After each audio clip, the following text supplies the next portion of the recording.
Buckets. All right, welcome into episode 30 of Two Man Game with Damon and Dom. I'm Damon, that's Dom, and you are the listener. Hopefully, everyone is having a great, grand, happy, or hoppy Easter Sunday, as that is when we're recording this pod. We got a lot to get into today, but first, we got to check in on our good friend and co-host Dom. How are you doing this? I know how you're doing, but tell the listeners how you're doing today. Never make that pun again. Never make a hoppy Easter pun again in my presence.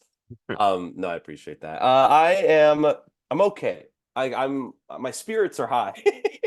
But my body is a little low. I was quite sick for the last few days. I am feeling a lot better though. Mhm. And very much looking forward to talking basketball, catching up on the season because it's really getting to crunch time. Mm. We had a show in Santa Barbara on Friday that was really fun, but it was raining and pouring rain, and I got soaked. It was an outside Um, show. and I was inside, but I Oh, had to carry my stuff from the car there, and I just got soaked, and I had to drive home for an hour and a half soaked, and it was, yeah. well, I don't think that helped my sickness, but all that to say, not a bad Easter weekend. right. Yeah, but how are you doing? I'm doing all right. A little sore. I played basketball for 4.5 hours on Friday, from 4 p.m. to 8:30 at the rec center here, and Love that. we're just doing full court runs and stuff. So it was an event. I got a second wind, and then I took another break, and then I played one more game. And during that game, I was like, oh yeah, this is it. This is like my body's the adrenaline is gone. I'm feeling it. We gotta stop this. So that's when I went home, and then of course I haven't really done much since then. What's up? F 5-on-5. Some 5-on-5, and then some people were leaving, so we did some 4-on-4 as Gotcha, well. gotcha. Um, I mean, that's always fun. I know how whenever we play, we always want it to like it's like 2-on-2 is okay, but really when you get to 3-on-3, 3-on-3 and more, it's more realistic, so it's more fun. You have more options to pass and right. plays and stuff. So, and yeah, you were telling me you're playing some good defense and a very good role player for your team. That's what they told me.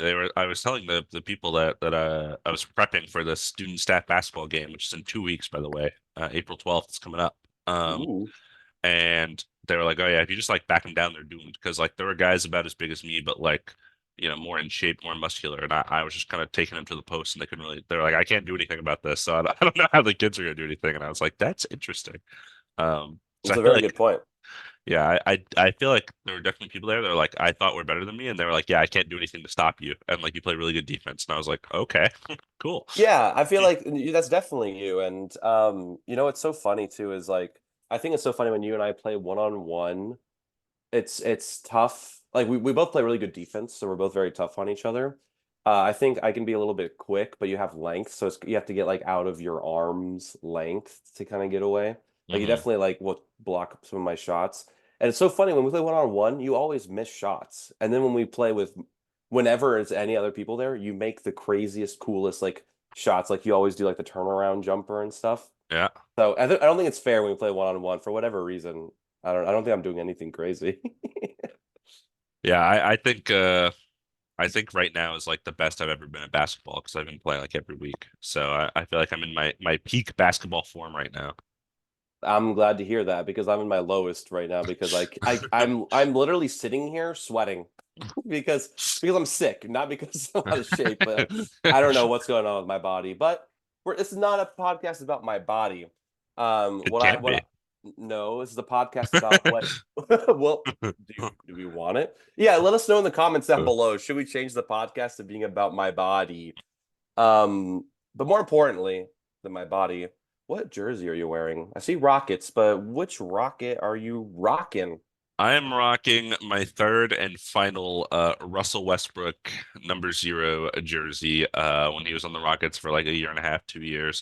And I think whenever he left the Rockets, like all of his jerseys were on clearance, and I immediately gobbled them all up. So Yeah. so the third Rockets one I have, I've wore the other two already on this pod. I wore a Lakers one last time, so this will be the fourth time I'm wearing a Russell Westbrook jersey. And I think I wore the Thunder Russell Westbrook jersey shirt that I have. So like Yeah.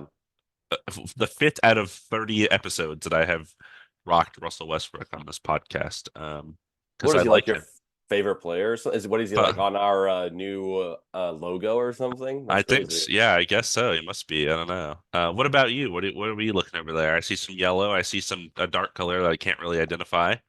I'm rocking the Lithuanian god himself, Mm, Domantas Sabonis, from the when he was on the Pacers though, because same thing when he got traded to the Kings, his stuff was on sale. I actually got this, and I got this for myself and also for my mom.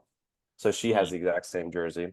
nice. But yeah, he's been playing out of his mind. I think we're going to talk about him a little bit later. We So will. We I will. thought this is the perfect time to wear his jersey.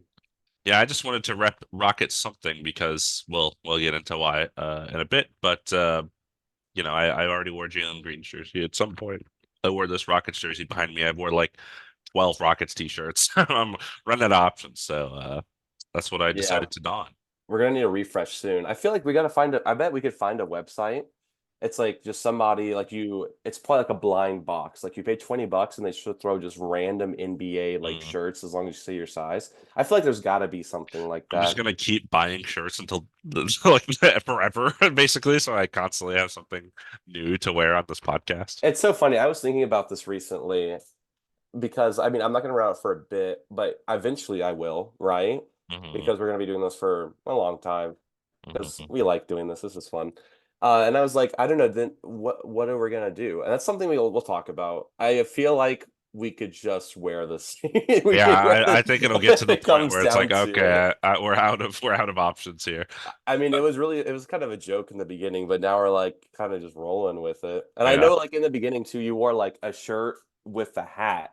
And yeah, in yeah. my mind, I was like, bro, you're doubling up. I'm doubling up. Yeah, You're I missing already out. I already donned the hat. I can't wear the same hat again. It's Yeah, terrible. no, that's funny. We'll get to that. I know the listeners are just like, "Oh my God, what are they gonna do?" Don't worry, don't freak out. Don't worry too much about us. You'll be okay. You know who you really don't have to worry about right now? The Who's that? Los Angeles Lakers. Oh, tell me why. Do you like that segue? Tell me it's a good segue. It was a good segue. I was gonna say before we dove into the basketball, make sure you Yeah, like, comment, leave 5 stars, subscribe, all the interaction things. I know that you shared our last episode on social media, 29 episodes in for the first time where we made Dom social media, so he's finally proud of the show. So, took a um, while. let other people in on it. Share with your friends, your enemies, share with everyone. And yeah, episode 30 is, I guess, the first thing that came in mind was Steph Curry. That was Yeah, yeah, that's probably what I was thinking too. I was trying to think of anybody else, and I was yeah, like, me that's too. all I could do. So I got who Um, wears number 30? I have no clue. Yeah, and thank you for bringing that up. I also did want to say thank you to everyone who said they're going to listen to it, and if you did listen to it, thank you very much. We do this every week, bi-weekly, whenever we get a chance. So we appreciate it greatly. And if you ever want us to talk about anything, just send me a message and be like, and just say like, what we want to, you should talk about this or something. Definitely open. Our airwaves are open to things like that. Um, Bernard King. I like Bernard King. Bernard King is a name I don't know, but you know what? A I love the Knicks name. legend. It's a good name though. Also Uh, Seth Curry. you're right. That's the real goat. Breaking news: Seth Curry traded to the Hornets. Scottie Pippen. Nobody really no one cares about Scottie Pippen. Scottie Pippen was 33. Yeah, he wore 30 on a different team, I Oh, think. his it was goat years with the Yeah, Blazers. yeah, yeah. You're After right. after yeah, yeah. All right. Well, to the Lakers. I'm just gonna briefly kind of go over how they are doing right now. The season's ending in about, oh my gosh, like a week. We got like a week left of basketball. Is it that soon? Jesus. Yeah, because the play-in tournament is next is starts on the 12th. I remember that much. The day of our staff April. basketball game. Wow, that's actually pretty cool. So it's more like, you know, almost 2 weeks. Anyways, Lakers are currently ninth in the West. They're 1.5 games behind of the Kings, and the Warriors are just 1.5 games behind the Lakers. So Mm, it's very close race. And since I'm talking about it, the Kings are only a half a game behind the Phoenix Suns. So, mm, but all of those, both of them, Suns just lost, Kings lost two in a row. So, I mean, could be a lot of slipping and sliding going around. We'll talk about why in a little bit. But back to the Lakers. Before the last game on Friday, they were winners of five straight. First time this season they won 5 games straight. They beat the Hawks, 76ers, Pacers, Bucks, and Grizzlies, and they lost to the Pacers on Friday. And they're currently playing the Nets, and the score is 45-28, which is very different than when it was when the game started. It was like 17-0 for a while. But the Lakers had two really good games in the stretch. The first game against the Pacers, Hmm. 150-145, no overtime. No That was just the defense. score. No defense. And they won that game, which was a really good game. But the big game that they won was against the Bucks without LeBron James. So the Bucks had everybody. And Lakers, I watched the first 3 quarters of the game. They were down by 19 points by like the second quarter, and it didn't look really that pretty. It would cut to LeBron on the bench, kind of just head down, like, just it's just The but no, Celtics the thing. Celtics, Yeah. yeah.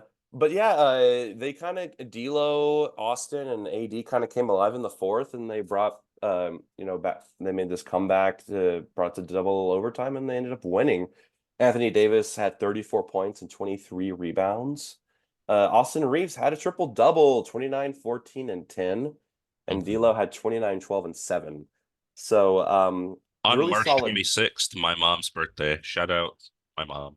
And my boss's birthday. Shout out my boss, but shout out your mom for sure. What? That was it. I just wanted to. Oh, wait, is your mom my boss? No, I'm kidding. Wait a second. My mom does work at a college. That would have been crazy. There's somehow My that would have mom been. actually works with your dad. So That is true. Shout out, Dad. Shout out, Dad. Shout out, Galveston College.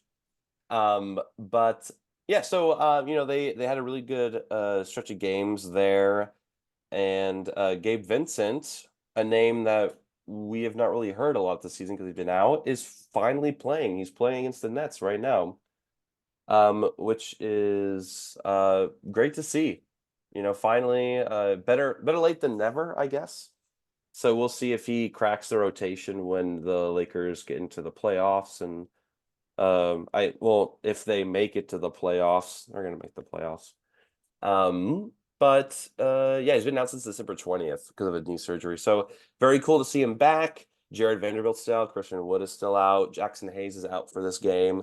So we'll see. I'm not too worried though. This Nets team is very undermanned oh yeah. right now, and they're currently like 11th, and Hawks are probably gonna, keep that 10th spot for the play-in. But Yeah. enough about the Lakers, because although they've been doing good, there's another team who's been doing a little bit better recently, and I'm Oh really about to yeah, do it. that is the Houston Rockets. For now, two pods in a row have not lost since last time we recorded a podcast. 11 games straight, 38 and 35. So when you really think about it, 27 and 35 where they started this streak. They were not in a great position, but now they're 3 games above 500. Just one game back from the 10th seeded Warriors for that final play-in spot, and we play this Thursday, April 4th. So it's going to be an intense game for the Rockets and Warriors there. Aside from that, though, I think the Warriors do have kind of an easier schedule the rest of the way, so I'm a little nervous about that. Um, the Rockets, like we play the Mavs today. I think we play the Mavs another time in the stretch, and the Mavs are really good, and we play some other decent teams. So we'll see, but we have a chance. We're allowing ourselves a chance here. So yeah, over the course of this streak, we have had a couple games, 147 to 119 over the Jazz on March 23rd. In that game, Jalen Green had 41 and Fred had 34. And then also in that game, Jabari Smith Jr. had a punch thrown at him by Chris Dunn. And they had like a little scuffle, and both of them were ejected in the second quarter. Uh, Chris Dunn That was was crazy. suspended. Yeah, he was suspended 2 games. Jabari was suspended just one for his kind of role in it. And then that was the game after where we beat the Blazers 110 to 92. We didn't have Jabari, obviously. The Blazers played like nobody. Their starting lineup was like literally just like it was like Scoot, some other guard I can't even remember. Duop Reed started at center. Maybe Chris Murray, I think, Keegan's brother. Like it was just like, the The summer G league League roster team. was No, the out summer there. league. That's what I meant. The summer league roster. Yeah. Jabari Walker, like it's just guys that barely play. So no surprise we won that game. And then we had one of our better wins of the season, 132 to 126 over the Thunder and double overtime on March 26th. Jalen Green in that game, 37, 9, and 7. Amin, who has been starting with Şengün out, had 25 and 15 rebounds, 25 points, 15 rebounds. The Thunder did not have Shea, so um, that's probably a reason we won that game, but still a good team. Josh Giddey was cooking us though. He had 31 and 7. He made a shot sitting on the floor, which was crazy. Wait, Legitimately, like was dribbling, was like fell yeah, with the ball and just shot it sitting from the ground and made it. was the timer out? Is that why he threw it up, or I think he just shot it. He was like, fuck, it. And he made I, it. So I I feel like if you shoot from the ground, isn't it like a travel? I guess it's I think not. you can't like roll on the ground with the ball. Right? Right. You can like sit stationary though. So he was That's like sitting on the ground and shot it. I like to imagine these refs around the camera, like, all right, did he sit? Did he roll a little bit? Like they're just checking to make sure. uh, I mean that's crazy. It's not easy to make a shot sitting down. And also in that game, Isaiah Joe ended Jeff Green's career. He dunked on him really hard, which is interesting because Isaiah Joe I know is a shooter, not really much of a Yeah. dunker, but he got up and Jeff Green was moving over to try to take a charge. He got there a second late, just got bodied by Isaiah Joe. It was a really good dunk. That wasn't really talked about, so I just wanted to bring that up. Yeah, that's cool. You love to see a young player, doing different things and making plays like that. So, unfortunately, it came at the expense of Jeff Green, who is a solid player. Like him quite a bit. So, you Yeah. know, maybe he could have just let it go. But I feel like he's like, no, I got to be postered. I gotta, I gotta do this. Yeah, and then the last game was really close actually a couple days ago. 101 to 100 over the Jazz, narrowly edged out a victory against them. Jalen in that game, 34 points, 9 rebounds, 6 assists, and then Amin in that game had 18 points, 14 rebounds, 5 assists. Against the Jazz, Colin Sexton, John Collins combined for 59 points. So Interesting. they were kind of torching us. Yeah, that's crazy. I was looking at the score and like the Rockets were behind most of the game, which Yeah. It I was a really close wouldn't have game thought. throughout. Okay, I pulled up the Rockets schedule and I want to read you their opponents. Okay. Okay. I know we play the Um, Wolves today Mavericks today. Yeah. in 3 minutes. Yeah. Timberwolves, Yeah, which I feel like okay, that's I'm gonna say all of them, then we can kind of talk about it. Timberwolves, Warriors, like you said, on the fourth. In Houston, which I think is important.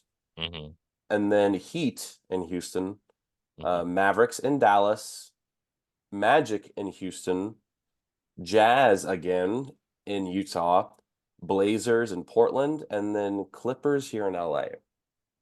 yeah. A couple of I mean, the Jazz and Blazers, I think, are the only ones I'm confident we can win. And all the other ones, I mean, maybe the Warriors, I have some confidence since it's home for us, but a lot of those other teams are higher up teams, so I'm a little nervous. Yeah, my question I was going to bring up because I was looking at the schedule. A lot of these teams are pretty high up. So Mavericks, they want to win. They want to keep winning. They want to, push up into they're sixth right now. They want to keep that for sure, if not go to Right. five. Timberwolves, pretty good at one or two. hmm Do you think they're going to be, resting people maybe? Maybe that you'll have a chance to win a game like that, or like, I doubt it. I mean, they just beat the Nuggets the other day, in a really yeah, good but the win for Nuggets them. are like the worst team in the league. So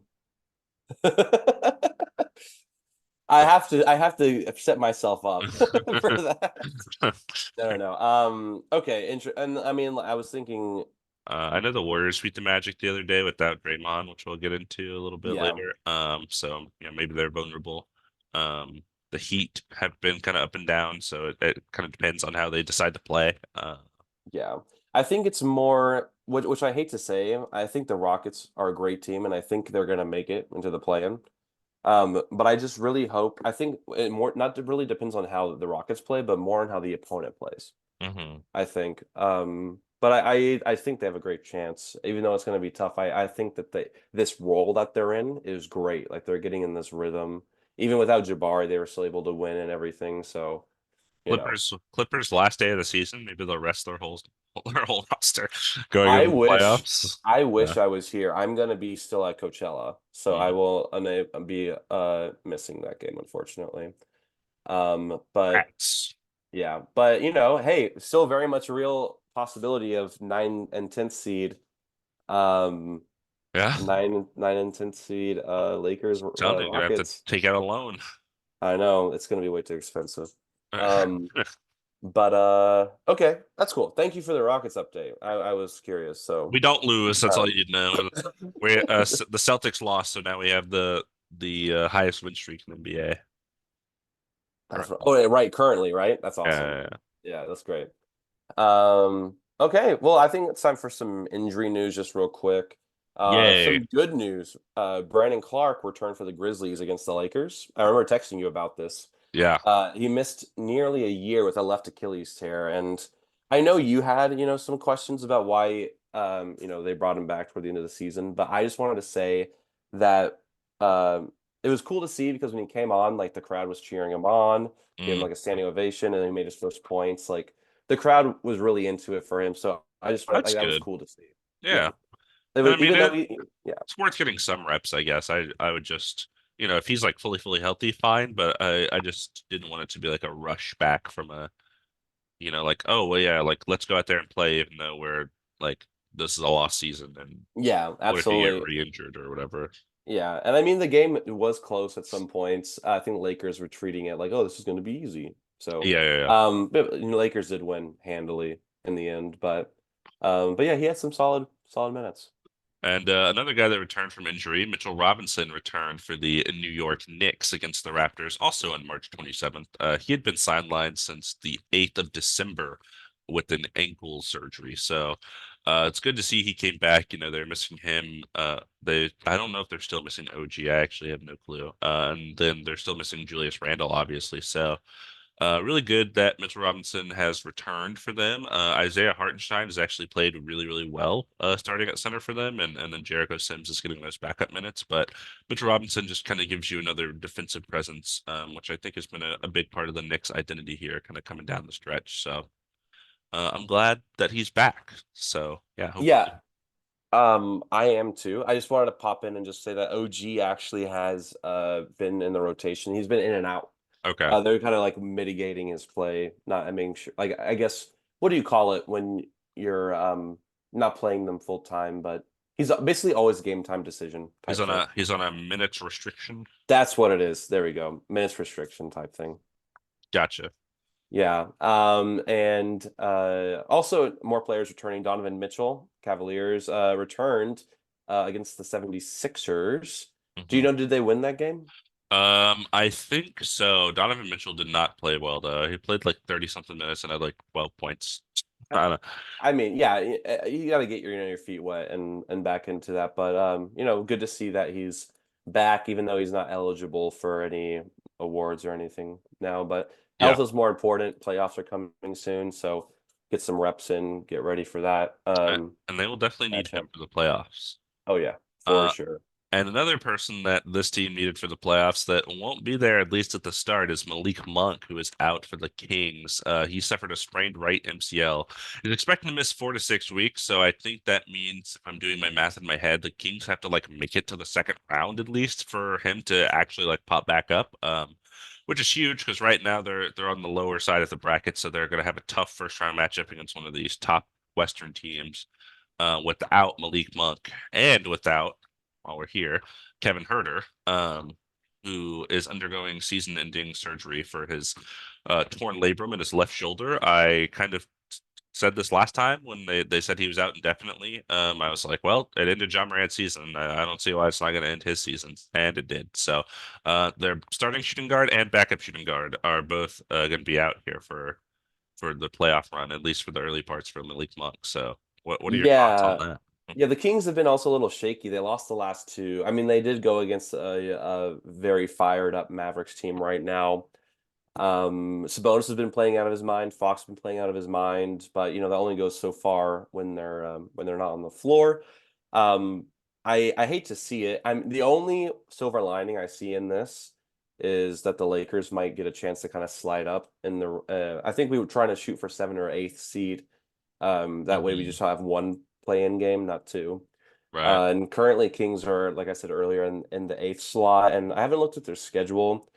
But without Malik Monk, who is basically been sixth man of the year in my opinion, and then Kevin Yeah, Herter, I wonder who, if he'll lose that award now. yeah, I wonder if, yeah, is he gonna miss enough games where it won't count? I don't know if he'll miss I enough would, games, but I like the latter part of the season. Like if somebody like Norman Powell or someone like that really catches fire, that has kind of in the race at second or third, maybe yeah. they just overtake them. Yeah, that you hate to see that, and of course, like even though there's a silver lining about the Lakers, like I don't wish this. Like I never, the Kings are way more fun to watch when Malik Monk is playing basketball. Also, Kevin Herter, obviously. It does hurt them, um, but right now, let's say they stay where they are, they play the Suns, beat the Suns in the playing game for somehow, then they would go against Oklahoma City, and Oklahoma City is very good, but they're not as experienced as the Kings, even though they're barely more. So maybe they make it into the second round, right? Where he can return. But if they go against Nuggets or Timberwolves, it's The tough. the top three Western seeds are all so close that I feel like it's kind of hard to play the matchups like that. Yeah, I mean, even the 6, 7, 8, 9, whatever seed in the West are really close too. Um, yeah, even the Thunder, I don't see without Malik Monk and Kevin Herter, I just don't see enough yeah, offense to really get out of the first round. So tough yeah. for them. That is tough. Another team that doesn't have to worry about the playoffs, Detroit Pistons. Mm. Quentin Grimes is actually going to miss the rest of the season to rehab a lingering muscle soreness, related to a knee injury that he got in January. Thankfully, no surgery is going to be required, and the bone bruise healed itself. So, surgery is always, you're not sure how it's going to go. So it's nice that he can just get rest, and he'll be back ready for the 2024 2025 season for the Pistons. And another player who's just going to sit out the rest of the season officially, who he has been sitting out, but Your officially favorite sitting player. out. My favorite player, LaMelo Ball of the Charlotte Hornets. Yeah, he's been sidelined since January 26th. So not a big surprise. Hornets are not in the playoff picture whatsoever. So um, Another season. It's like another two season. in a row that he barely played in. Yeah, so hopefully, and again, like even though I'm vocal about his style of play and not my favorite, basketball's better when people who are good at basketball are playing. Yeah. So hopefully he is healthy all next season. Brandon Miller's there. Uh, who is their center who is really good that I Mark like? Williams. Mark. I was gonna say Mark Johnson. It's like it's not Mark Johnson. It's Mark, but Mark Williams. Maybe they can make some moves this offseason too. I think their future's not bleak. As Trade for bleak as Kai it Jones. uh, of the GOAT for the Uh, Sixers. Or UT too, right? Didn't he go yeah, to yeah, UT? yeah. They said, oh, that's funny. But yeah, so I guess looking forward to next season, which makes sense. They're not anywhere near the making it in the play-in. They're currently 13th. So Yeah. I get it. Yeah, yeah, yeah. So hopefully all these guys return sooner rather than later and are nice and healthy. That's what we want in basketball. But moving on from injuries into signings, there's only one to talk about that I thought was worth noting, and that's TJ Warren is signing with the Wolves for the rest of the season. So they'll have him for the playoff run. He had multiple 10-day contracts there, and they decided he was good enough. So they're keeping him around for the playoff run here, kind of a bench scorer for them. Yeah. What are your thoughts on that? Um, why not? Okay. I think Um, their offense can get a little stagnant. I do think there's not like they don't have a ton of options for like it. I think primarily their playoff offense is going to revolve around like Anthony Edwards trying to drive or Mike Conley facilitating, and I don't think they have a lot of like spot up shooters. yeah. And I think he can kind of function as that. And I know that he's not Buddy Hield. He's not like one of those guys that's known for that, and that's like their whole game. But I think he is a good enough shooter to do it. Um, I like TJ Warren, and I'm glad that like the Wolves given him this chance. My only question about this, so I've watched the Timberwolves quite a bit since he's been on there and he's been playing. My only thing is I'm being honest, I haven't really seen him do that much. Yeah. I barely see him score, and that's what they want him there for, right? So, I guess like you said, why not? There's no one else really on the market. it's better to have him than not, I guess. I just hope he really I want him to play like his career depended on it a bit more, you know. Yeah, I mean, I, Um, I think realistically, if everyone comes back and is healthy for the Wolves, he probably doesn't even crack the rotation in the playoffs when the games really matter. So yeah. I wanted him to get that chance because I know it was mostly injuries why it kind of ended up the way it did right now. But I hope the minutes he gets now, he just keeps pushing and playing well. A team who isn't playing well right now, Brooklyn Nets.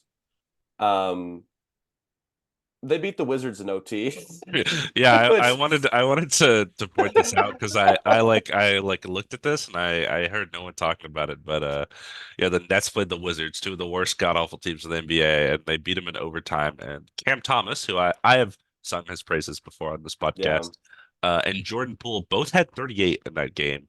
So I was just like, oh, okay, a little scoring efforts from that. That must have been a like either really fun game or really awful game to like watch and attend. we should during the off season, we should just do like a live stream of us watching that game Break and some just film down. yeah, break some yeah, let us know. Would you like us to break down film of one of the worst games of the year? Let us know in the comments below. Or just send us a message or a text. Yeah. If you're Um, listening to this, you probably have one of our phone numbers. So yeah, absolutely. Or you know where to find us. do, Uh do they? not What like does that even mean? not in that way, not like my address or Yeah. anything. Just like they got my email or my Just number or show my up to social UCLA and media. look Yeah, around just for walk around. Tom, him. start screaming my name. Oh, I'll pop out at some point. A player I had a lot of hopes for. I actually don't think the stat is crazy. Okay, we're gonna talk about Scoot Henderson just for a second. So Scoot Henderson, number 2 overall pick Yeah. this last year to the Blazers. No, Was number the three. call Number three. right because Brandon Miller was 2, right? Yeah. Number 3 to the Blazers. Him being drafted caused Damian Lillard to request a trade again, all that kind of stuff. It's not all that bad because he has set the NBA record Let's go. for the worst plus minus in NBA history with minus 58 points in a 60-point loss to the Heat. And it's only the Blazers' second worst loss of the season. Yeah. But I do Uh, I have a question I want to add. Okay, so he has the worst plus minus record in NBA history. Who do you think has the second worst plus minus in NBA history? I know the answer to this. I think it's a guy named Manny Harris, who I don't know who that is. Oh, I thought you said it was Scoot Henderson. No, no, no, no, no, no. Okay, so I thought here, you said he had both. so here's the thing. Okay, the Heat just beat them 142 to 82. It I was saw a that. absolute thrashing, and yes, Scoot had the worst plus minus with negative 58. A 60-point loss to the Blazers. There's only been 9 60-point margins of victory in the NBA history, and the Blazers have 3 of them. Two of them this season. And the other one, they lost to 60 by 62 to the Thunder earlier in the season. And in that game, Scoot Henderson had minus 56, the third worst plus minus in That's what it NBA was. history. That's what it was. So he has the first and the third worst plus minus in NBA history. So that's Hey, awesome. that's pretty cool. Your name's in the history books. I like, sometimes you don't know. Sometimes you get in the league and you disappear. You don't leave a trace. Scoot's leaving a trace. Uh, So, and I still like him. I think he has to develop, and I think he's going to focus a lot this summer. Um, but that is thank you for pointing out those stats because those stats are pretty funny, just keep wearing the goggles and it'll all be okay. dude. The goggles, man. Just every game's a Scoot Henderson revenge game. That's what we're gonna call it. All right, I'll only lose by 40 this time. Yeah, every time it's gonna be a little bit better. Another person that needs to be a little bit better is Draymond Green, because the Warriors played the Magic, and I was really hoping the Magic pulled this one out because, the Rockets are chasing them in the standings, and literally 4 minutes into the game, Draymond gets 2 texts for like yelling at the refs and arguing with the refs, and he gets ejected immediately. And there's a lot of posts on social media about this, but like Steph takes his jersey and like puts it over his face and like wipes his face, and people are like, "Oh, he's crying because Draymond got ejected." And I'm not sure. I don't think it's super clear. Like maybe it's like a frustration kind of deal. And it's like he gets a little teary-eyed because he's so frustrated, or or he's just sweating and he's wiping the sweat off of him. There's many things that happen. I know I saw Steve Kerr gave him like a pat on the back and was like, "Yeah, man, I know, I know, we're dealing with this." And then, the Warriors ended up still winning that game. Unfortunately, Steph hit a three in the fourth quarter, and then ran along the sideline doing the good night to like the whole crowd, which was funny. But yeah, afterwards he kind of had a little post post game press conference where he was like, "Yeah, we just need him out there on the floor." Um, so yeah, another saga in the Draymond Green thing. We talked about him so many times for all the wrong reasons. Will it ever Yeah. stop? Doesn't sound like it. I know it's so frustrating. I can't imagine like being, especially okay, like you're his teammates and through everything, through the Nurkic, like literal like hitting him in the face for no reason, and like you're standing by him, and like the one thing you're asking him not to do, besides assault people on the court, is just don't get ejected. And he gets ejected, and it's a very important game. Like these are all really important games for the Warriors. And the Magic are a very good team. It was not a walk in the park for them to win this game. It was a very low scoring game. I think it was like 101 to 93, Mhm. something like that. And I watched the end of the game because I saw it was really close. So I saw him make the three and the good night, and I'm like, okay, good job. Go Magic, but okay, whatever. But yeah, it is just it's I can't imagine being his teammate and always being by, you know, not that I even agree with them that they're always in his corner. And then even when they need him, he's still just doing ridiculous. Like it's not even basketball plays that are getting him ejected. It's just Right. yell at the ref. That's not gonna never have you yelled at the ref and the ref's be like, you know what, you're right. You're right, actually. You're Let right. me let me That change was a my mind. foul. I'm gonna call it right now. It's just Thank you for never. telling me. Yeah, that's the one thing. Like, even though like, officiating, we can complain about it, and we just want And consistency. we do. Oh, we And do. that's If our you want thing. the, oh, We we're gonna complain get. about officiating. We'll get there. Will we? We always do. No, I don't know. Oh, I'm just saying it's gonna come up because it usually yeah. does. But yeah, I just hate to see it. Even though I didn't want the Warriors to win, I would have wanted the Magic to win with Draymond on the court. You know. Yeah. Um, And the thing about Steph, like, I think it was mostly frustration. I think Steph is a really good at staying stoic. Like he doesn't really show a lot of emotion. Like Hmm. even when he gets like happy, he'll only really do it when it's like the game's locked away. Like he doesn't really he stays in like that mentality like we're not done yet. Like the reason why he did this like good night is because it was like 30 seconds left, 8 point game. Like Yeah. he wasn't doing that the drives before. So, yeah, I don't know if he was crying. Maybe he was totally fine if he was.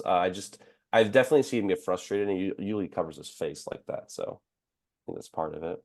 Yeah. And there's some weird kind of social media stuff with this where people were questioning Steph as a leader because they're like, "Oh, you're just gonna keep letting Draymond do that?" And it's like, uh, he can't. What are you gonna hold his hand? Like, what do you? He's a What do you? wild card. He's Yeah. What literally do the you? definition of a wild card. Like Steph Curry, is a leader. There's no way he's not. You don't win those championships without Steph Curry, and he's not in the leader like in the traditional sense, like you would say like a LeBron James or a Chris Paul or He's anything not like super that. vocal. Yeah, but when he's on the court, you know what he expects of you. And Draymond is just a wild card. Like you just don't know what to expect from him. And there have been a lot of players like that in NBA history. Yeah. Um, the first one I think is like Meta World Peace. Um, Hmm. what was Ron?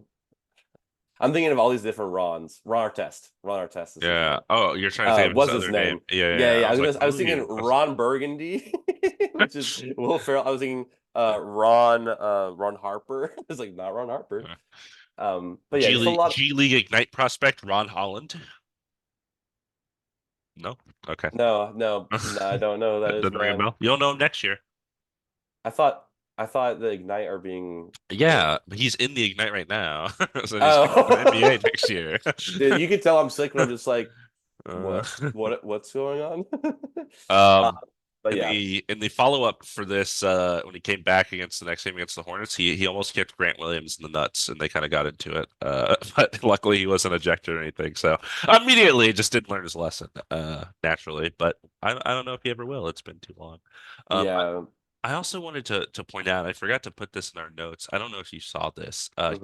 Kelly Oubre, for the 76ers, looked at he was talking to one of the refs and he said like, "You're a bitch, your family's a bitch, everyone's a bitch," and he got ejected from that game. It was like something crazy. I don't even remember when that was, but talking about this reminded me of that. I Do you forgot. know what I think that is? Hmm. It Oh. was the Clippers and Sixers game. Did you see this? The Clippers beat the Sixers by 1 point Mm, because Sixers were winning like 100 to 99, mm, and then their Kelly Oubre fouled Kawhi Leonard, mm. and they're air quotes because people are listening, I'm sure. Um, he fouled Kawhi Leonard, and Kawhi made two free throw shots, and after the game, like the buzzer went off, like Nick Nurse and Kelly Oubre ran to the refs and just started screaming at them. So I didn't make, I feel like that's probably where it was from because I Mm. haven't heard of him in the news besides that. Yeah, But I also, honestly, I didn't get a chance to watch the play, so I don't know. All I know yeah, is yeah. I wish the Clippers lost because we know how I feel. Right. Um, but yeah, that was also a game that happened recently Hmm. that is interesting. I'll probably want to look at. Another interesting game though. Um, two interesting games happened, I have to say. Atlanta Hawks, Boston Celtics. Damon, which team is better objectively? I'm gonna go with the Boston Celtics. I totally agree with you. Okay. They lost both games. Oh, They lost both games. Yeah. how so? The Celtics blew a 30-point lead and lost to the Hawks by two the first game on the 25th. And Mm. the Celtics lost again in overtime behind a 44 7-7 from DeJounte Murray. Wow. And also the last shot in overtime from DeJounte Murray was nasty over Drew Holiday, one of the best defenders in the Right. league. Yeah, Um, the Hawks have a chance, to right now where they are at the 10th seed to beat the 9 seeded Bulls and then beat whoever loses the 7-8 matchup, and then it would be Celtics Hawks in in the first round. Look out, Boston. You don't want that matchup apparently. I mean, it really makes you. This is not the first time I feel like almost every loss the Celtics have had this year Are has been to a team not good. They're not good that's losses. not good, and also in the last quarter. Yeah, they blow Like leads. they just can't close the game. Like they lost to the Lakers without AD and LeBron. Like that is crazy. That should Yeah. not have happened. So it's tough because just make you double like kind of doubt how far they can go in the. Or do you think these games are like, oh, they'll be better in the playoffs? How does this change your view of them? Well, it doesn't change my view a lot because they've already secured the number 1 seed. So I feel like it doesn't really matter. I would like to see, I think you mentioned their crunch time offense has been pretty bad all season. And then yeah, their defense just le- being up by 30 and losing is insane. Like you either defend like you're a basketball team or score points, and they just did neither of those things because the Hawks, came back from that huge deficit, one of the biggest in NBA history, I believe. So yeah, I don't think it really changes a ton. It does make me, slightly concerned that when the games get very gritty and physical and close down the stretch, that the Celtics are not gonna, have the capability to pull it out if they can't close games like this. But it could just be the lulls of the regular season as they're approaching the playoffs here. Okay. I agree with you, but I was just I think people will see this and kind of run away with it like, oh, Celtics don't deserve to be first. Celtics going to be first round exit. Highly unlikely, but Yeah, you can't be losing games like that. Celtics are gonna Um, walk to the conference finals. yeah, you know who else shouldn't have lost a game recently? Who is that? Do you want me to talk about it, or do you want to talk? I guess it was your turn, but I did the setup. I did the setup. Um, yeah, the Knicks should not have lost a game that they did lose in a career high 61-point effort from Jalen Brunson against the mighty San Antonio Spurs, who've been pulling out some wins lately here. And this was just a couple days ago. So yeah, Jalen Brunson had the career high 61. The game went to overtime. Wemby, though, had 40 points, 20 rebounds, and 70 assists. And then at the end of the game, he did the iconic Tim Duncan thing where he hugs the ball. He was just like hugging the ball in front of the stands. And then he unhugged the ball, and then chucked it into the stands. And then today it was announced he got fined $25,000 for doing that. So, um, you know, I don't know if it was because it was like a career high game for Brunson. I don't know if it normally you just can't throw the ball in the stands. I'm not really sure what the rules and regulations are on that. Maybe it's like a safety thing 'cause you're throwing a basketball into a crowd. I'm not sure. I think it's that. I don't think it's like a Brunson career high thing. I do think it's a safety thing, but I think it's also stupid. Um, I do because if it was thrown in the crowd in hate or like in an aggressive way, then yeah, that's like ill intent, whatever. Yeah. Sure, fine them 25,000. But this was just like a thank you. You know what I mean? Like we won this game. Like here, this is like here's the ball. Like you were here with me, like to win this game. I think getting fined, he should be fined probably $40. That's how much the basketball is worth, and that's it. Like I Yeah. think the fact that it's thousands of dollars is absolutely ridiculous. Yeah, I mean, I guess the argument is like, what if there's a little baby and it hits a baby? That would be bad. Well, it didn't. I think that's where it comes down. If it did, okay, then yeah, then you get fined $25 thousand I don't know, it might be dollars. a little more than $25,000 in a baby with a basketball. You're paying for that whole hospital stay. You're right. You give the ball back, you get him to sign it, you sell it, and then you pay for the whole house. Yeah, yeah. But like you mentioned, the Spurs have kind of pulled some wins. The Suns lost to the Spurs, but without Wemby, by two, with all of the big three of the Suns playing on the Yeah, 25th. The 25th was a wild day. That's when the Hawks beat the Celtics too. yeah. And talk about the Suns too. They were able to beat the Murray. Jamal Murray did not play for the Nuggets. They were able to beat them by 7 when all the three were playing. So, do you think this is more like they're still gelling, or do you think they thought it was going to be a win, so it was going to be easy, and they kind of just let it go? Well, I do want to say I want to complete the trifecta here because the Suns ended up losing Oh, to yeah, the Shayless Thunder by 25 right after they beat the Nuggets. So I don't know what this team is doing. Because they lose to the Spurs without Wemby. I don't even know how that's possible. The Spurs have beat them 3 times this season. And they beat the Nuggets, the best team in the NBA, arguably, without their best player, and then or without their second best player in Jamal Murray, and then they lose to the Thunder, without Shea, who the Rockets beat the Thunder without Shea. I think it is. I think the big three are not gelling. I think Bradley Beal is really not pulling his weight. I think there's a lot of Bradley Beal or Devin Booker or Kevin Durant, one of those three, always standing in the corner, while like whatever action is going on offense, which is not super helpful because you don't pay $50 million to a guy to stand in the corner. That is something you pay Grayson Allen to do, or Eric Gordon, or the other people on the team. The minimum guys or the mid-level exception kind of guys. You don't pay yeah. your best players to stand in the corner and spot up shoot. I think they need to do, more actions with the big three, like, you know, Bradley Beal, maybe he has kind of a lesser guard on him because it's like Booker, Beal, Durant. It's like a lot of good guys to guard. So then maybe, you have Bradley Beal come set a screen for Kevin Durant and they get a switch there. And then Kevin Durant has kind of like an easier possession. I think they just have to be more involved with each other because I think it's a lot of kind of actions where one of the three guys is not really doing a lot. And that's not why you have him on the team, I would assume. So Absolutely. I agree with you totally. I also think that I think they sometimes try to force them to play together too much. I honestly feel like sometimes you can have one of them sit out, and just like rotate them. And sometimes I feel like they're better because if you don't need three offensive weapons, get someone who's like a defender out there, you're saying they need to stagger stagger a bit more. Yeah, instead of more. just trying to focus on playing them all together, like Yeah. they're all minuses on defense. Durant can play defense, but Book and Beal are, they're fine, but they're not speed bumps, but Hmm. they're not the best defenders, but maybe just and it is kind of getting late in the season, so it's like who are you supposed to plug into Right. um that kind of position? But we'll talk about the Suns a little bit later too. So I have some stuff prepared. Okay.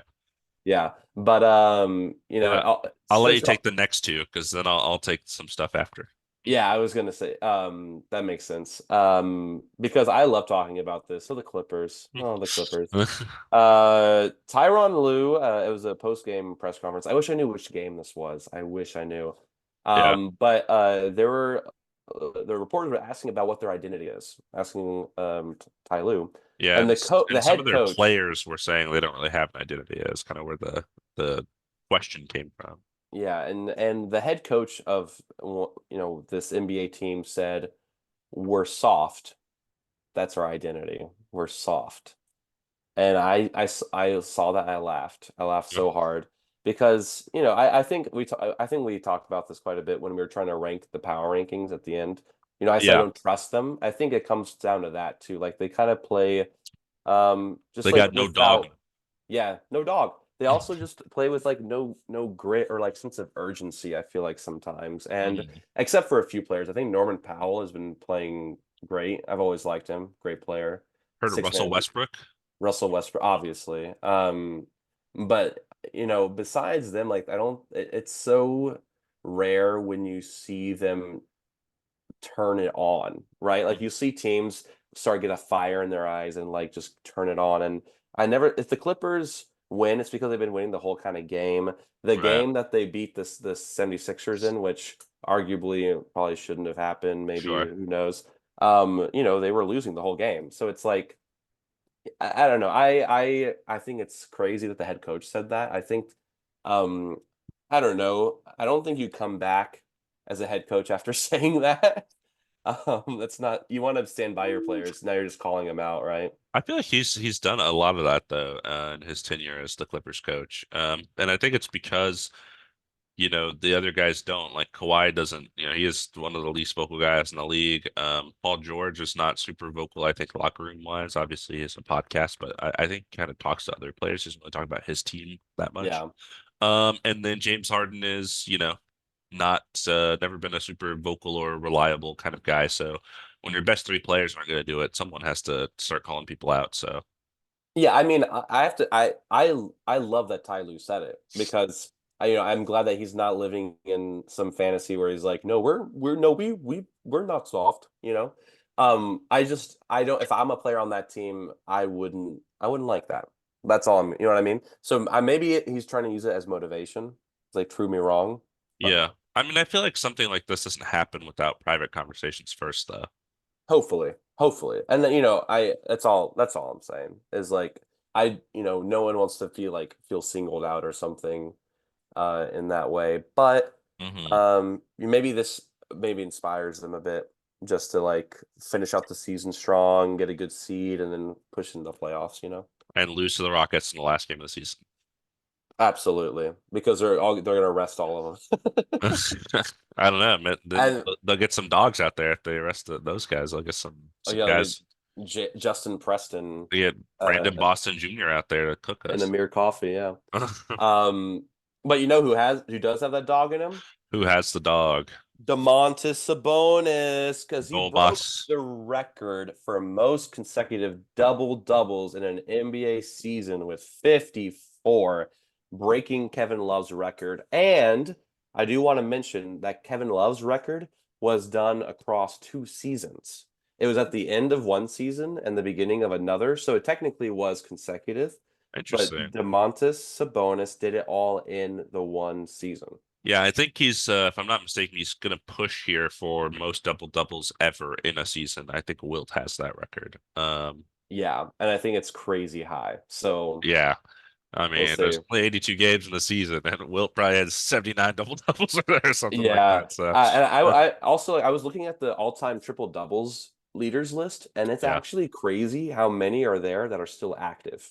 Oh, I mean, that's triple doubles have become much more regular in I love to the see it. I past was 5 to 10 years. So, No, yeah, I know Russell Westbrook's there, Luka's already there, James Harden, mhm. LeBron, Jokic, and Sabonis. That's like 6 of the top 10 already and still present. It's just Yeah. cool. That's it. I just wanted to say that. Hmm. But now Damon's going to cover some very interesting basketball news topics that I didn't even know about. So if I didn't know about it, everyone listening definitely didn't know about it. Yeah. So, So I'm going to be learning with you, is all this, all I'm saying. So the Raptors, Johntay Porter, brother of Michael Porter Jr., by the way, is currently the subject of an NBA investigation into irregularities on prop betting involving him from two games on January 26th and March 20th. So let me kind of break down what happened here. Basically, across betting platforms, FanDuel, Prize Picks, DraftKings, what have you. There was a bunch of bets, and most of these apps, their max is about 1,000 to 2,000 per bet. A lot through all these apps, there were multiple accounts betting trying to bet $10,000, $20,000 on the unders for Johntay Porter. Johntay Porter, who is barely a rotation player, he only gets maybe 5, 10 minutes a game, and I think you have to play at least like 3 or 4 minutes to qualify for these. Otherwise, the bet just kind of goes back to whoever bet it.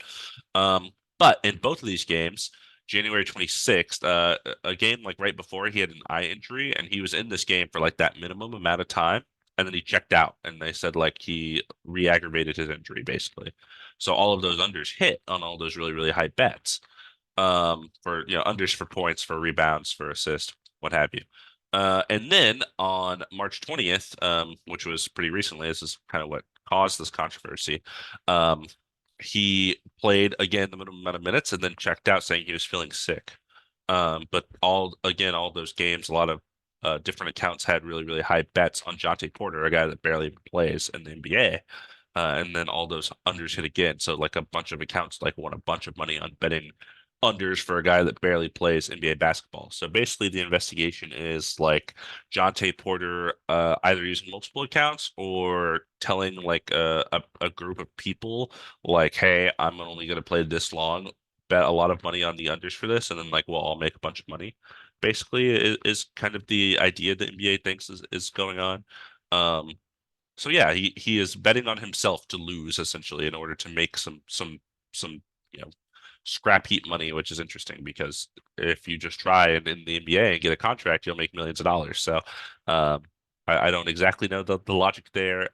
Obviously, his brother Michael Porter Jr. is like super successful, won a championship with the Nuggets last year. So kind of a whole ordeal that I just wanted to kind of break down, and it kind of goes into our next topic. But let me hear your reaction on all this. How do you feel about somebody betting the unders on their self for an NBA game if that is what happened here?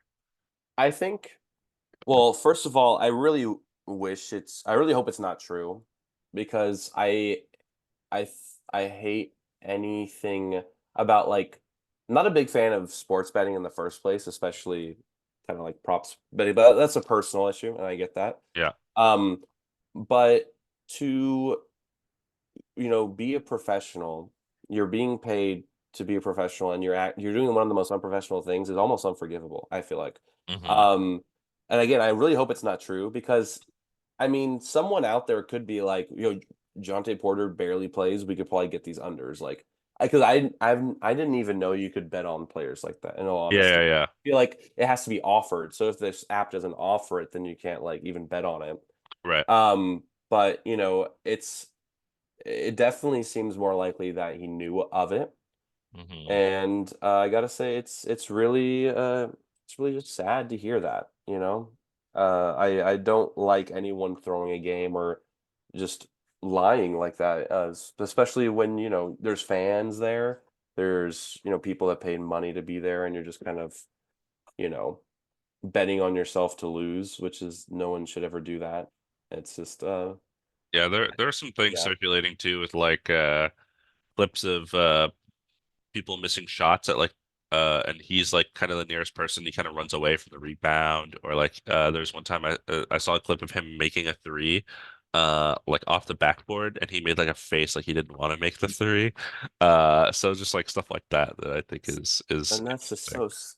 that's so stupid. Like I really hope it's not true. Like it does it just makes my I don't know my skin crawl, but it just makes me disgusted, really. It's like just play to win. Like why are you even there? Like why, you know what I mean? Like Yeah, and or I mean you're on the Raptors, right? So it's like okay, maybe you're not winning, but like at least play the game like with some integrity. right. And yeah, speaking of integrity, if you want to go ahead and get into this next one, because I'll cover the thing after.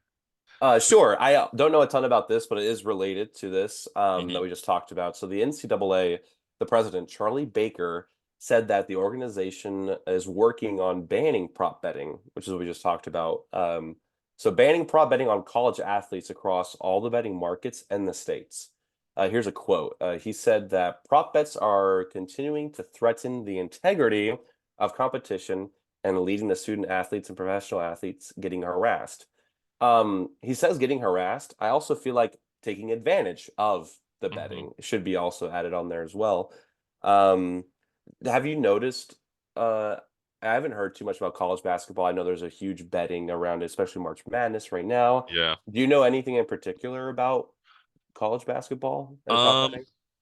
no, I feel like maybe what we're talking about here is something that happens in the NBA too, because he mentions professional athletes of like people, going on social media or if they're sitting, courtside or what have you, just shouting like, hey man, I bet the over on you, like or like messaging people on social media, like, man, you suck today. I should have bet the under, not the over, like stuff like that. I feel like maybe is kind of what he's alluding to is Yeah, and people are focused on that rather than just focused on the actual basketball being played. They're focused on the betting that's happening, and then of course as a player, you don't want like you probably try not to pay attention to it as much as you can, but like at some point, if it's presented to you so much, it's like you're worried about like I don't want to have in the back of my head, oh, these fans are betting money on me to score plus this many points and get this many rebounds. That's not what you want to worry about. You want to worry about winning the basketball game, and whatever happens, happens. So, yeah. I will say just real quick. When I went to the Lakers game on my birthday, hmm. there were three guys sitting behind us who were drinking. They were drunk. They're having a good time. We're all yelling, enjoying the game. But the only stuff they kept yelling about was the fact that one of them like put down bets, and he was like, "Oh, D'Lo, get more assists. I got the over on you." It's like, "Oh, Rui, don't make those shots. I got the un." Like he just kept yelling stuff Yeah, about betting in particular, and yeah, it pissed me off so much. right. I was like, you don't care about if the Lakers win. Like it was like, what are you even doing here? And when it comes too much about money and all about money, it just really gets on my nerves, obviously. Um, like Yeah. if he's yelling like, "No, LeBron, that was a sick dunk." He's more like, "LeBron, why'd you pass it? Why'd you get the assist?" I'm Yeah, like, "Shut up." Oh and my God. It was so annoying, I man. think that's exactly what the NCAA president is talking about. Like people are caring more about that than actually just the actual game Yeah. itself, which is a problem. Yeah. Totally. Um, Tell me about another problem that's going on with in the NBA though. Yeah, this is a huge thing. So basically, a couple days ago was the deadline. Timberwolves owner Glenn Taylor said Mark Lore and Alex Rodriguez, their option to buy the final 40% of the team, quote, has expired. The Timberwolves, again, a quote, the Timberwolves are no longer for sale. So this is interesting because basically it's been kind of years in the making of this process of selling the Timberwolves. And Mark Lore and or Lore, I'm not sure how to pronounce it, and Alex Rodriguez raised a lot of money. They have a minority share and they were going to buy the majority share. And they were doing it different. Like I don't remember the exact details of this, but they were doing it financially in a way, and then it wasn't working. Like they had to alter and kind of switch and go a different way a couple months ago. Like they were paying through a certain thing, and then like they had I think they had a different financial backing, and then that fell through. So they had to get a new financial backing. But they were apparently paying. But Glenn Taylor said they did not meet the contractual deadlines. So that happened. And so he said, we're not selling the Timberwolves. And then a spokesperson on behalf of Alex and Mark came out and said, we have fulfilled our obligations. We have all the necessary funding and are fully committed to closing our purchase of the team as soon as the NBA completes its approval process. And I thought also it was interesting in the statement. I won't read the whole thing. I thought the most interesting part was uh, it is an unfortunate case of seller's remorse because the Timberwolves are successful this season. They're having such a good season. So basically, they're saying, we did our part. You're just mad because the Wolves are good. You started selling them to us 3 years ago and they were not good. And now that they're good, you don't want to give us the final part now that we're like at the finish line of this.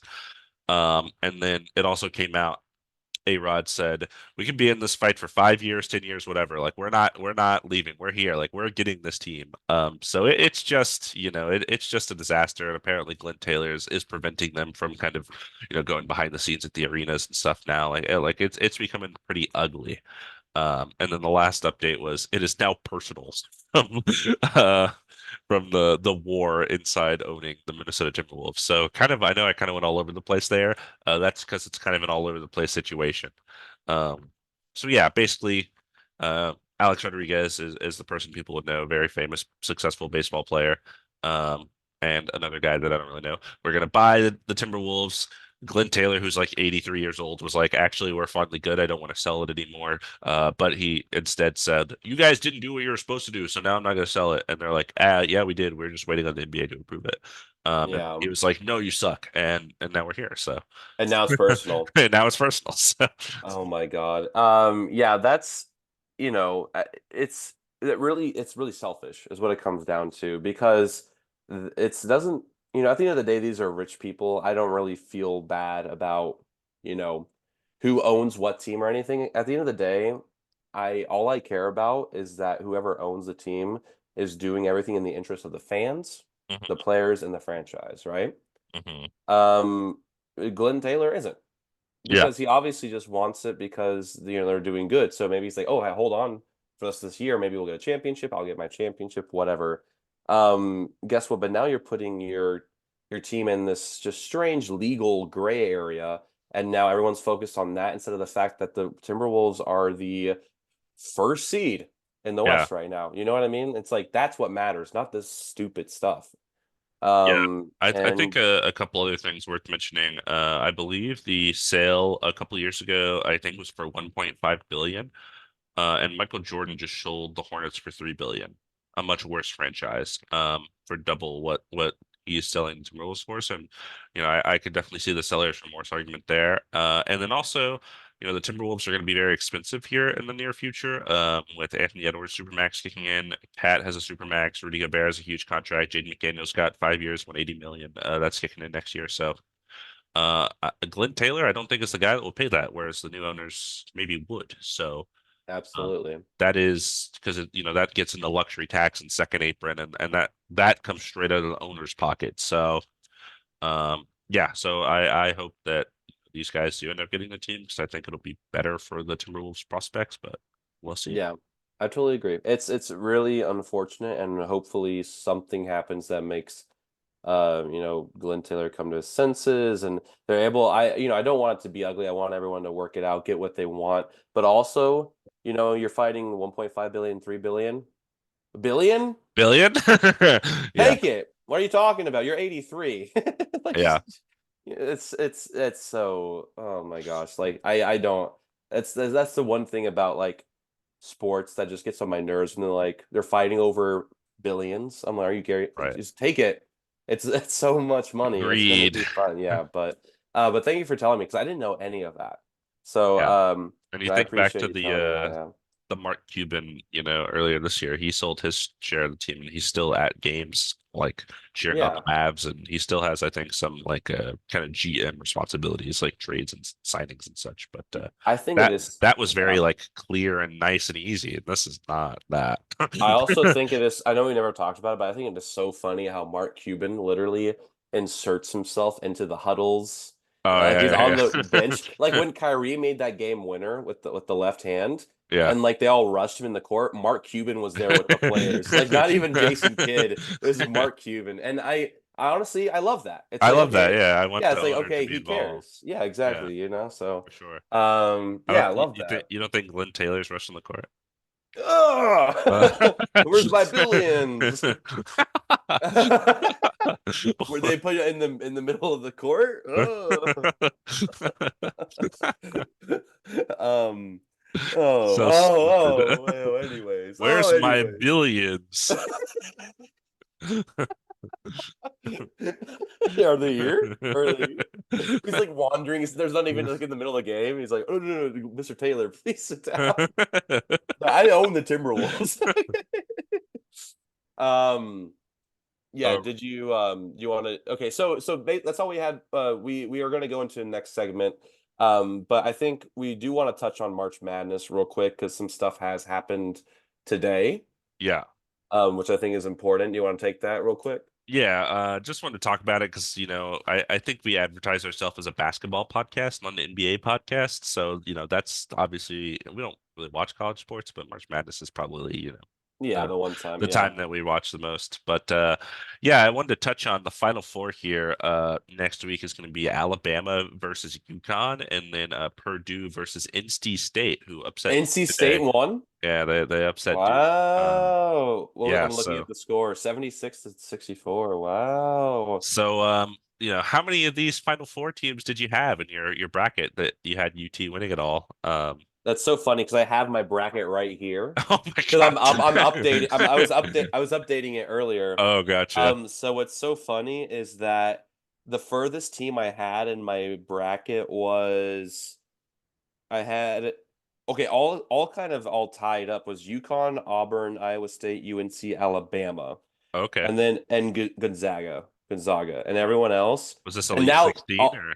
yeah, and all those people are now not even there anymore. So, I still have two teams from my bracket in the UConn. race. My national championship game is Purdue versus UConn. Okay. And I had Purdue winning it all because there hasn't been a March Madness like victor repeating because UConn won last year in like 20 years or something like that. So Yeah.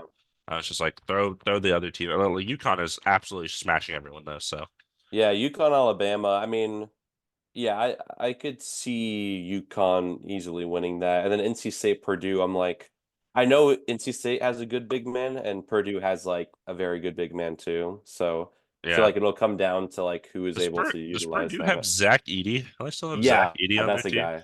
He Yeah. declared for the draft last year and then was like, actually, never mind. Wait, really? Yeah. That's so Um, interesting. Yeah. and then Um, over on the women's side, oh yeah, please. I we're don't know anything. Yeah. yeah, there's some very exciting games happening tomorrow that it's the Elite Eight right now. LSU versus Iowa happens tomorrow. All That's right. that's Caitlin Clark versus Angel Reese. Let's go, Hawkeyes. Which was like a big thing. I don't know. I think it was last year's March Madness. LSU beat Iowa, and Okay. Angel Reese was like talking a lot of smack on social media about like, oh, everyone's like loves Caitlin Clark, but like we won. All right. All right, Um, Caitlin. Show and him up, then girl. UConn versus USC is tomorrow as well. Paige Beckers for UConn. I've known who that is. It's like her fourth year in college. She's really, really good. She was injured for like a whole year. And then I think one of the highly touted freshmen, Juju Watkins, is on USC. So um, Okay. two really good games tomorrow. And then To UConn, both Final Fours. Crazy. UConn has won like March Madness in the women's side like 10 times in our lifetime. Yeah. I So believe that. I mean, I mean, even though I haven't followed women's college basketball as closely, I feel like when I have, I've heard of them for sure. And I also know UConn's also very good in the men's college basketball, obviously. yeah. Yeah, Um, yeah, LSU won last year, so that oh, is LSU won. Okay. yeah, that's why they had I think they beat Iowa. Okay, yeah, so they beat Iowa last year, and that's when Angel Reese was like that kind of became a big deal. Gotcha, gotcha. Okay, so rematch. Very cool. Yeah, We love to see it. 2016, 15, 14, 2013, 2010, 2009, all and then 2004, 3, 2, and 2000 all UConn. UConn? Yeah, Too they, easy. It's too they have easy won out a here. lot. All Can't right. wait for this one. Sorry for that sudden surprise for you. I know you weren't ready for that, but I was like, It's we okay. should I had my talk about it a little bracket. bit. I had my bracket right here, so Yeah. it worked out great. But yeah, we're gonna talk about best worst takes of the season, real quick. I think we wanted to last time. Time didn't work out. We talked about the Um, standings instead. which I thought was, It was I mean, used, more pertinent at the time for sure. And I think now, the season's starting to wrap up. We can talk a little bit about like and if you're new, we'll talk about some stuff that you may have missed in our earlier episodes that we were definitely right on and definitely wrong on. absolutely. And Damon will remember more because I talk a lot and I don't listen to what I say. I'm not gonna I lie. I, I kind of went back and I looked at my standings predictions. I looked at my award predictions and I looked at like old episode outlines. I didn't go back and like listen to every single episode. Oh yeah, for sure. But yeah. I'm mostly just looking at my standings, but I have some ideas, and I'll probably remember some as we kind of talk about it. But I want to open it up to you had some honorable mentions, so I just want to, Yeah, we're doing best or worst first because I feel like I should do just my honorable mentions of that category. yeah, well, I think worst, Okay. right? And Yeah. then yeah, So here are my honorable mentioned worst takes of the year. Not my winner, but some that I were definitely wrong on. I had the Lakers and the Warriors as the 2 and 3 seed. That was a yikes take because they're sitting at 9 and 10 right now. So that's not great. I also had Evan Mobley and Mitchell Robinson as second and third on my Defensive Player of the Year ballot. Both have been out with injury, and their teams have been good on defense without them. So yeah. that's not looking too good. And then I think something I talked about on this podcast before, I also had one of my worst takes. I didn't end up choosing it, but I was very, very harsh on the Charlotte Hornets for choosing Scoot Henderson over Brandon Miller in our offseason recap episode. And that has not looked good this year. Brandon Miller has been very good. You flipped it, by the way. You said it's Charlotte Hornets picking Brandon Miller over Scoot Oh Henderson. yeah, yeah. So when they picked Brandon Miller, I thought they should have picked Scoot Yeah, Henderson, and I was like, I made like a whole little rant about it, and I was wrong so far because Brandon Miller has been very good. So that is my honorable mention right there for my worst takes. those are all really good. And I mean, I know I had the Warriors pretty high on mine as well. I had the Lakers fifth. I remember because I know not to be too optimistic. I was still too optimistic.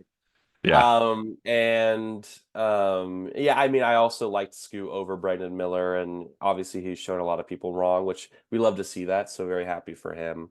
Um, I don't know if any honorable mentions, but I could tell you what my worst take was. let's The one hear that it. I can think of, and I think I mentioned this to you. But in my standings in the West, I had Suns as the first seed. Ooh. Which because I thought Yeah, that they were going like the big three thing. I really thought they were gonna like I thought the beginning of the year would be shaky, but then they'd eventually just even out and know how to stagger them and be able to play them when they need to and just work kind of move up in the standings. yeah, And that never really happened and worked out. Right now they're just fighting to they're right now they're in the play-in, so they're fighting not to be in the play-in. right. I think that was probably my worst take. I was a little bit too. I think I was more scared than optimistic. I was kind of like I thought it was a scary team. Um, and this was also before they got Nurkic. I think this is when they still had Mm. DeAndre Ayton. When we did the standings and everything, and Nurkic changes that a little bit. But I said first, and I stand by what I said then. Um, but Lot of, I mean, there's a lot of injury in there, a lot of a lot of Bradley Beal and Booker injury injury, so and that's not all yeah, entirely on your fault. and I think I should have been a bit more. I mean, just look at Brooklyn when they had Kyrie, Harden, and KD. A lot of the same things. Whenever you get big three, like a lot of injuries happen. Nets, I think the highest seed they ever were like 3 or 4. Like never were the first seed really, as long at least of what I can remember. And I think I should have learned my lesson about that. But I still, like I said, I think I was that was more of a fear Mm. standing as first and like oh, obviously, like the Denver Nuggets should have been first, but I was more Yeah, like I didn't. Not that I thought it was a fluke because I did think they were still very good and they're going to be high up, but I just thought I that altogether the experience would outmatch the one season of championship yeah. um, caliber. Yeah, so I think that was my worst take. At least so far. If you remember anything else, I said that was well. I also said Grizzlies were like going to be sixth seed, I think. So, but I thought that was like okay, yeah, literally Yeah. injuries like the That whole that's time. that's an injury thing. Yeah, Yeah, that's yeah. not, you can't predict something like that. Yeah, my worst take, I decided on this after going through and reviewing. I had Jordan Poole winning the most improved player. I think that is my worst take because he may be the least improved player. And I hate doing this because I think a lot of it is not Jordan Poole's fault. I think, the punch from Draymond getting shipped over to the Wizards. I thought, okay, he has a chip on his shoulder. He is going to come in here looking like Washington Wizards Bradley Beal, who is an all-star and would lead the league in scoring. Relatively efficiently, and it has just not been that. He has been very bad. He's made a lot of boneheaded plays. He's not contributing to winning. He got benched at some point this year. Like it just has not been a good year for Jordan Poole, and me having him winning Most Improved Player is not looking too good. Um, I understand why that was a pick. Like like now that we're looking at the season, hindsight's 2020. Yeah, not a good pick. Like Yeah. we get it. But I also don't think his career is over. But I think there has to be a narrative change on his side for sure. Um, you reminded me that I didn't really go back to look at mine. So let's look at who I had most improved player. I picked because I think this is also a bad take. Probably not as bad as Jordan Poole, but I also this was probably a bad one. I had Max Strus. Oh, interesting. Yeah, I don't know why I picked him. It's so random. After that game winner against the Mavs. Now it doesn't look too bad. But the sixth man of the year one made me chuckle. Who I had first as sixth man of the year? Ben Simmons. Oh, oh, that's bad. That is a bad Pretty one. bad. I just forgot about that. Obviously, just totally out of my mind. Oh my goodness, that's terrible. Yeah, I'm looking at my standings right now too. They're pretty good. I have to say, except for the Suns, like Yeah, doesn't look too bad. Um, but yeah, okay, I get that. But I think this is more fun than anything. Like I think yeah. what I love about basketball is that what I think you could probably do this about any sport, but at least in the NBA, you'd never really know what's going to happen this season. Like if you told me in the beginning of the year, if we probably go back when we talked about most improved player, I probably was like Jordan Poole, not a bad pick, sleeper pick, dark horse. I already made this pick as my like pick already, like as Jordan Poole being most improved player, Yeah, my worst take. Yesterday, Jared, shout out Jared. Uh, shout out. Yesterday at 3:56, he texted me, "How is Jordan Poole so awful?" So I was like, Jared, I'm right there. I'm right Catch there with episode 30. uh yeah, so I think just yeah, and one of those guys that like he's not the one guy, okay? He was a great six man and that's what he should do because Yeah, he is not the absolutely. guy. He's a That microwave off the. He should. I think if he can insert himself into like a Malik Monk kind Mhm. of on some team, I think that would be the best for him. Yeah, so that is, I think my first take of the season. But let's move on to best takes. You want me to go through my honorable mentions? You do some of you do your honorable mentions, and Yeah. then I actually have an honorable mention as well, Okay. and then I'll say what I think my best take is, and then you say your best take. Okay. So Cool. my honorable mentions, we've talked about this before. I had the Grizzlies as the 11th seed. That's one of my honorable mentions. I think it was a good take, but I don't think it's my best take because a lot of that was due to their injury luck and Yeah. that's kind of I was like maybe it's a lost season because Ja's going to be out and that is kind of what happened. But they're the 13th seed. Like I didn't even predict that they were going to be that bad. But still Because a decent yeah, prediction. because Um, literally everyone else got injured too. Like we were just like, oh, without right. Ja, they're definitely like like 10th seed, like out of the playoffs. But they're like, no, we're like, everyone's gone. We're the Spurs, basically. I also have here just my general Eastern Conference standings. And I'm going to go ahead and read them off for you. So, my Eastern Conference standings aside, I need to flip two teams in here, and it's really good, aside from the Hawks and Magic. So I have the Celtics at one, the Bucks at two, the Cavs at three, the Knicks at four. Right now, those two are flipped. The Hawks at five. That was bad. The Sixers at six, which right now they're eight, so not too far off. The Pacers at seven, who are six right now. The Heat at eight, who are seven right now. The Bulls at nine, who are nine. The Nets at 10, and then the Magic at 11. So if I flip the Magic and the Hawks, it's like really good. And then below that, it actually goes Raptors, Hornets, Pistons, Wizards. So it's pretty good. It's like everything is maybe one or two off, but I'm happy with that aside from that Hawks and Magic. Mine is so close to yours too. Now I'm looking at it right now. Yeah, Um, Basically, I had the Bulls out of the playoff. They were 11, yeah. and then I definitely had the Nets and the Hawks too high. I had them 6 and 7. Mm, So if you take those out of there, kind of push them down, then everyone else was basically in the right place. yeah. Um, which is super super interesting. Yeah. The West, I already mentioned the Lakers and Warriors disaster earlier, so my Western did not look as good. And then a couple of award things here that I mentioned as honorable mention, but I don't think like they were either. I think like it wasn't like a super hot take, or it was like I was kind of right, but not for the right reason. For example, Mark Daigneault winning Coach of the Year is who I had as Coach of the Year. I think he's going to win Coach of the Year, but I didn't think the Thunder were going to be the one seed. I thought they were going to be like the six seed who's going to win Coach of the Year. So. Worth mentioning, I had Jokic winning MVP, which looks like that may happen. Um, I think that's kind of worth mentioning because he already won two, and like him winning a third one was kind of like maybe. Wemby winning Rookie of the Year, that was obvious. No one cares about that. And then Malik Monk, I had third as my sixth man of the year. And until his injury, he was probably the favorite. So, My honorable mention that I was going to mention, those are all very good.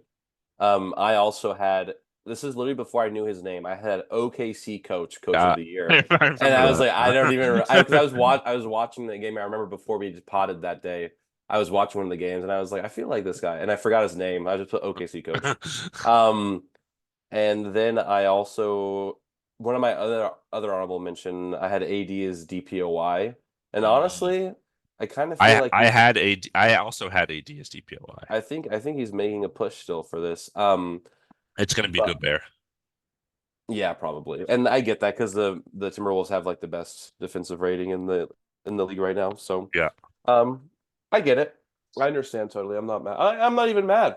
Um but what I think my best take was, and it maybe I'll explain it, but I want to say it. So Okay. before the season started, I had Luka in my MVP. Mm, And I know right now that Jokic is first, but Luka's now second. yeah. He overtook Shea. And I really think as good as the Nuggets are great without Jokic, but the Mavericks aren't as good without Luka. Oh yeah. So it's like Sure. I want to, especially now that the Mavericks are really push. They're not even in the play-in right now. They're pushing up. They might even go up a higher seeding. I feel Yeah. like that's more impressive to me as a most valuable player than a Jokic.